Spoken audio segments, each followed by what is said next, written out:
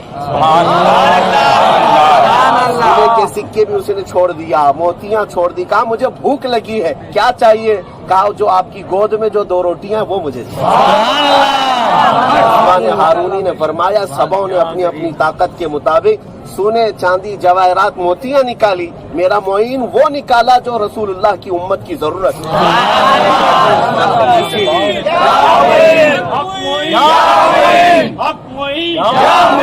یہ شان غریب نواز، کوئی نوازے کبھی تو کوئی نوازے، یہ ہے شان غریب نواز، اور اس پر آپ کو غریب نواز کا لقب بھی اولیاء کاملین کے درمیان مشتہر ہوا۔ عزیزان گرامی، میں آپ سے یہ کہنا چاہتا ہوں کہ یہاں آنے کے اور یہاں کے دربار کے آداب یہ ہیں، یہاں کے دربار کے آداب یہ ہیں، اعلیٰ حضرت امام احمد رضا فاضل جب وہ حاضر ہوتے تو آپ دروازے کے باہر کھڑے ہوتے، اور آپ سے کہا جاتا اندر آئیں تو آپ کہتے کہ ایک دربار کے کتے کو یا خادم کو یہ زیب نہیں دیا کہ وہ دروازے کے اندر جائے جب تک ہم جو ہے خدمت گزار ہیں، خدام ہیں، یہ ادب انہوں نے سکھایا ہے اولیاء وقت نے۔ میرے عزیز و سلطان الہند کا ادب سیکھے، غریب نواز کے دربار میں آئے ہیں تو یہاں صرف زبان سنبھالنا نہیں، اپنا دل سنبھال کر کے آئے، اپنے اخلاق اور اپنے کردار اور اپنے اعمال سنبھال کر کے آئے۔ اللہ تبارک و تعالی یہاں پر آنے والے سارے حاضرین اور زائرین کو اپنی شان بے نیازی سے خوب نوازے۔